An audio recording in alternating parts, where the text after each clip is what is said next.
There's been a program that has slowly and steadily been improving in the Big Ten. The Maryland Terrapins, like a turtle and like a terrapin, have slowly been making their way and making the climb up the Big Ten mountain. But just how much further can they climb in 2023? From LA to Piscataway, all Big Ten all year long. This is Big Ten 10.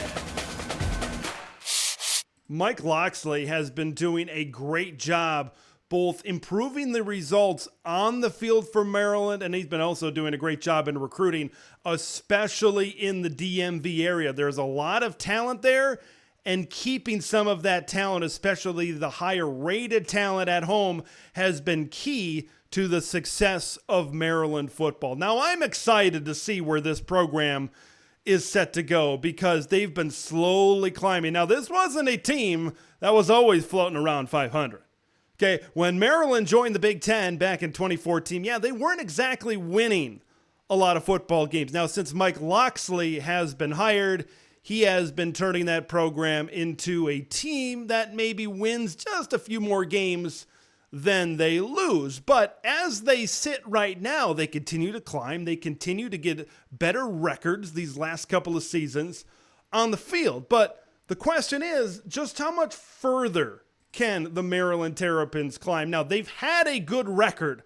They've won some games. They've beat some decent teams the last two seasons. Of course, postseason victories, bowl wins over those non-conference teams really show the growth and the improvement of your team outside of the bubble that is the Big Ten Conference. Now, the great thing about this season is they return a lot. Taulia Tagovailoa, of course, your quarterback that has been there for the last few years. This would be his third season as the starting quarterback. How about Roman Hemby, who really burst onto the scene last season, and your leading rusher? Not one, but your top two leading receivers in Dyches and Jeshaun Jones. You bring in transfers as well to bolster up your passing game. Your offense looks better than ever. But here's the reality of the situation for Maryland. It's almost like they have a ceiling on the amount that they can climb up in the Big Ten. Because I know this is the last year of divisions, but when you're in a division with Michigan, Penn State, and Ohio State, it's extremely tough to really make a lot of progress towards the top of the Big Ten. Because when the Wolverines, Nittany Lions, and Buckeyes are as good as they are right now, I think as a whole, when you look at Penn State, Michigan, and Ohio State, I'm not sure as a trio if they've been as good together as they are right now. And that's tough for a program like a Maryland and a Rutgers and an Indiana and even a Michigan State. It's tough for them in that situation because you're kind of almost going into this and taking 3 L's right off the bat, right? Maryland has played Michigan, Ohio State, Penn State 25 times and only beat them 3 times. You got to go back to their first season in the Big Ten, 2014, where they beat 2 of them and then they beat Penn State in 2020, so it hasn't been a lot of recent success against Michigan, Ohio State, Penn State, but when they're playing the way they are, it's very, very difficult to make progress as a program like Maryland. So the question has to be asked, just how much progress can the Maryland Terrapins make? If they are going to make that another increment, take that next step up the ladder, it's going to be because of their offense. This is an offense that returns a lot. This is an offense that's loaded. And this is an offense that could be one of the best offenses in the Big Ten. Now, before we get into anything personnel-wise, player-wise, you got to talk about the coordinator because some people are kind of split on what direction they're going to go with their new coordinator, Josh Gattis, right? Of course, he was one of the top assistant coaches in the country in 2021. A lot of people thought of him that way, right? When Michigan really turned things around and won the Big Ten championship for the first time.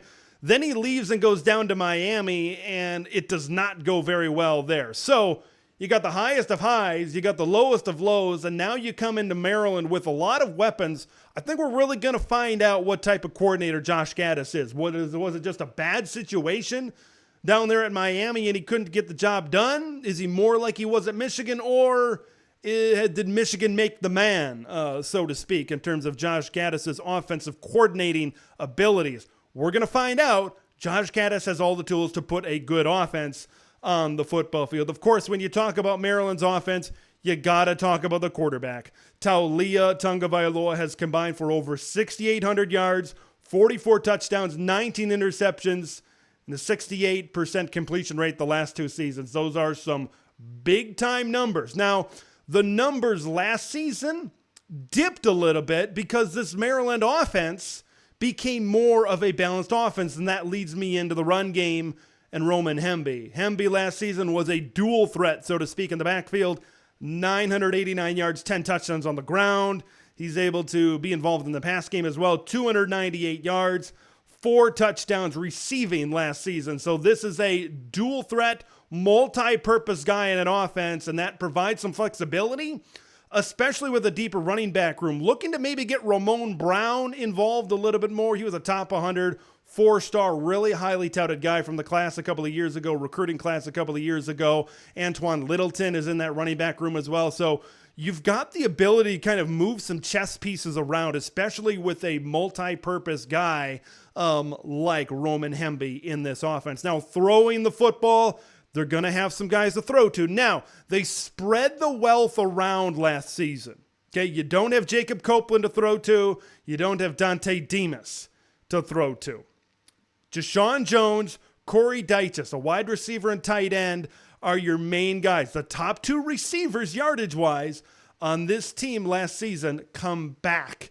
And I think you're going to see their numbers really explode because they're going to be the main guys in this offense. And they're going to be the guys that Maryland is going to depend on to produce and get big-time yardage down the field. So expect Jeshaun Jones. He's fought through some injuries in his career, and Corey Dyches to try to get over the top of some of these defense without having to spread it around a lot. But they also have brought in some good talent on the offensive side to once again create a lot of depth in this passing game.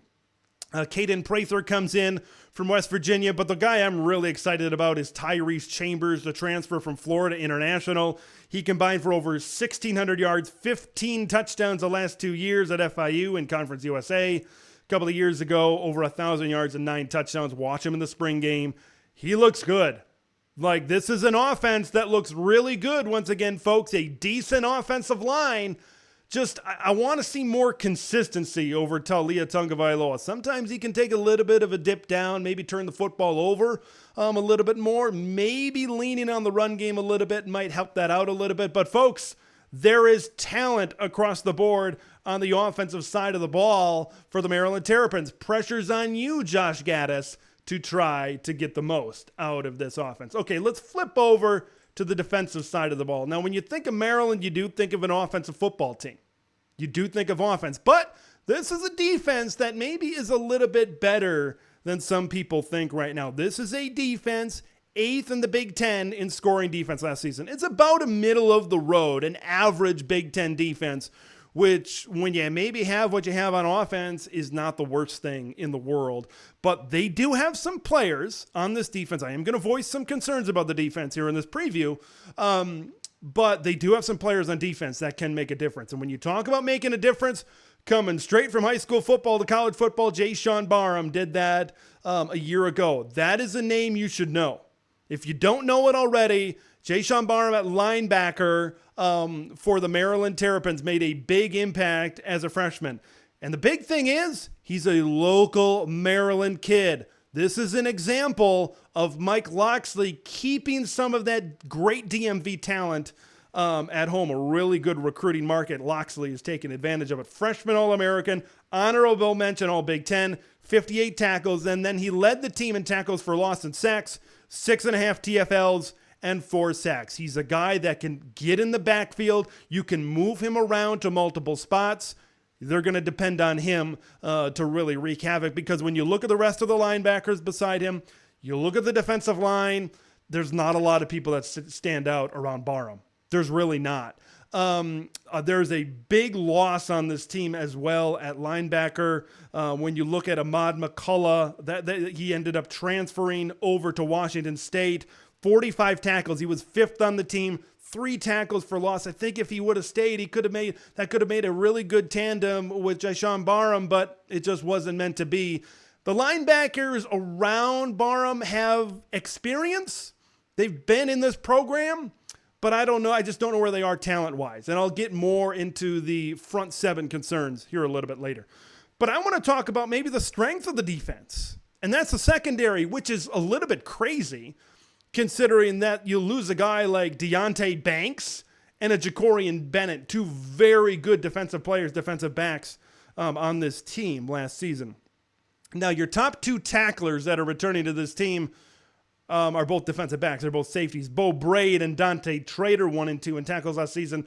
Braid had 85 tackles, 4 tackles for loss, 2 interceptions. Trader had 62 tackles and 2 interceptions as well. Tyrese still has been a starter the last couple of seasons at corner. 46 tackles. He was 4th on the team in an interception last season. So when you have that many guys in the secondary, defensive backs that are that high on the tackle list in terms of your team, a couple of things pop into my mind. It's like, well, these guys, it's great that they're able to come up and be physical and tackle and run support, but it's also when you have that many guys that are in the secondary that are that high on the team in tackles, maybe the front isn't doing, your front 7, the defensive line isn't doing as good a job as getting a push and keeping things in the box, so to speak. Maybe things are getting to the 3rd level, so to speak, getting to the secondary a little bit too often. So there's a little bit pros and cons, positives and negatives to that situation. So I talked before about Deonte Banks and Jacorian Bennett, and you got to try to find a way to replace that. They went to the transfer portal to try to do that. Jaquan Shepard, a transfer from Cincinnati, our first team all AAC last year at Cincinnati, 10 pass breakups, 50 tackles. I think this is a guy that you're not going to totally go in and equal what Jacorian Bennett or Deonte Banks were able to do, but I think this is a start. I think there's some experience in this Maryland secondary, and I think they're going to be dependent. I think they need to do a really good job in coverage to try to really help out maybe the front 7 up front. Now, Jordan Phillips is a transfer on the defensive line from Tennessee, played a handful of games for the Volunteers last season, but I look around the defensive line, I look around the front 7 outside of Jeshaun Barham, and I just don't see a lot of physicality. I don't see a ton of toughness, and the stats maybe from last year back that up a little bit. Blake Corum ran for 243 yards against this Terps defense last season. Wisconsin, Braylon Allen and Isaac Garendo both had 100-yard games against Maryland. Penn State rushed for 250, right? And this was a rush defense that was 8th in the Big Ten. They were giving up 133 a game. So, and then Dallin Hayden for Ohio State in that game, 146 yards and 3 touchdowns. So what that tells me is they're leaking a little bit, all right? They're not as tough against some of the better backfields, against some of the more physical teams in the Big Ten, and then maybe they're taking advantage against some of the teams that maybe don't run the football all that much. But when I look up and down this front 7, maybe some players are going to step up. Maybe some guys are going to step up, but right now I just don't see the toughness. I don't see the pushback. I just don't see the physicality up front to really do that. So they are probably going to struggle against some of the teams that are going to run the football. And when you look at the backfields in the Big Ten East, Donovan Edwards and Blake Corum at Michigan, another really good offensive line. You look at Penn State and Katron Allen and Nick Singleton. You look at Ohio State, Travion Henderson now that he's healthy, and Mayan Williams and Dallin Hayden. You look all across, it's going to be a season, I think, that's going to be tough defending against the run once again for Maryland. So the secondary is going to have to be really dependent upon to not give up a ton of big plays in the pass game. But I just don't know where they're at talent-wise. Now that they don't have NFL guys like Jacorian Bennett back there, they don't have a Deonte Banks back there. Where is Maryland going to be talent-wise? I think their defense, although it has some bright spots, I still think there are some concerns for this Maryland Terrapins defense. Now, let's transition to the schedule. I think the schedule is very interesting for the Maryland Terrapins this season. When you look at the start of the season, Towson, Charlotte, Virginia, very easily a 3-0 start for Maryland. Then you look at those first two Big Ten games. Michigan State, we know how much they've lost this season, especially on offense. Maryland's right now, I think Maryland's a better team than Michigan State. Not saying the game could go the other way. And then Indiana at home. They could very well be 5-0 going into that game the first Saturday in October at Ohio State. That could be a pretty good big game, and Maryland can be put on a pretty big stage maybe at that point in the season. But you got Illinois after that. How about Penn State, Nebraska, and Michigan all later on in the season? But I want to talk about those Penn State and Michigan games. They get Penn State immediately before the Nittany Lions play Michigan. Looking ahead, possibly, Penn State is in that game. Once again, both of these games late in the season against Penn State and Michigan are in College Park. They get Michigan after Penn State and before Ohio State. Smack dab and maybe the most emotional part of the season for Michigan, coming off a big game and right before maybe the biggest game. Definitely will be the biggest game of the year for the Michigan Wolverines. So there's an opportunity for Maryland to play spoiler if they can catch Penn State looking ahead and maybe Michigan looking ahead and then coming off that game against Penn State. But I look up and down the schedule. I can see an 8-4 season. I can see a 9-3 season, which is once again making incremental progress throughout the Big Ten. And that's exactly what we're asking Maryland to do. Keep improving by a win, maybe a couple of wins. There's a chance, right, that they could go 9-3. They suffer their losses to Penn State, Michigan, Ohio State. They take it on the chin against the Big Three in the Big Ten East. But then they come back and they get some big wins elsewhere. I don't think that's entirely realistic because Illinois is kind of a tough team. They do play some other teams across in the West Division that could give them a challenge. Like Nebraska, I think, could give them a challenge as well, especially later in the season once the Huskers maybe get it all together, so to speak. They could be possibly a very good team at the end of the season. So I still think Maryland is somewhere between that 6 to 8 win range in the regular season, but I just can't wait to see this offense and what this offense is able to do under Josh Gattis and all the talent that they have around them. Maryland continues to make progress. I think 2023, they're going to see more progress as well. Thanks for watching Big Ten TED, where it's all Big Ten all year long. Make sure to like the video to spread the word of Big Ten TED to the masses, and subscribe to the channel for updates on Big Ten content that drops every day.